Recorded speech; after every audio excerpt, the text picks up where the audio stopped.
আমার পূর্ববর্তী বক্তা দুজন বলেছেন যে এই রাজ্যে কিংবা এই ভারতবর্ষে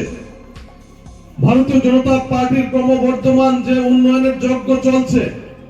রাজ্যে নয় ভারতবর্ষের বিভিন্ন রাজ্যগুলিতে আমাদের দেশের যশস্বী প্রধানমন্ত্রী নরেন্দ্র মোদীজি দ্বারা যে উন্নয়নের যজ্ঞ জারি রয়েছে, সে উন্নয়নকে এই দেশের বিভিন্ন দলগুলো, বিশেষ করে ইন্ডিয়া জোট, সেই উন্নয়নকে তারা সহ্য করতে পারছে না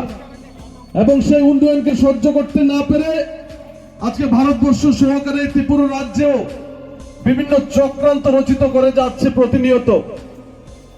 আমরা বন্ধুগণ, আপনারা বুকে হাত দিয়ে ভাবুন, আমরা 25 বছর অপেক্ষা করেছিলাম এই রাজ্য থেকে সিপিএম কে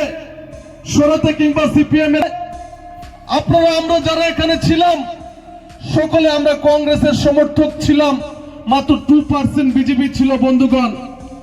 সেদিন আমরা কংগ্রেস হয়ে সিপিএম এর বিরুদ্ধে লড়াই করেছিলাম। আজকে সেই কংগ্রেস আবার সিপিএম এর সঙ্গে মিলে বামগ্রেসে পরিণত হয়ে গেছে। বন্ধুগণ, কত লড়াই সংগ্রাম, কত মায়ের বুক খালি করে দিয়েছিল সেই সময় এই রাজ্যে সিপিএম, কত স্বামী স্ত্রী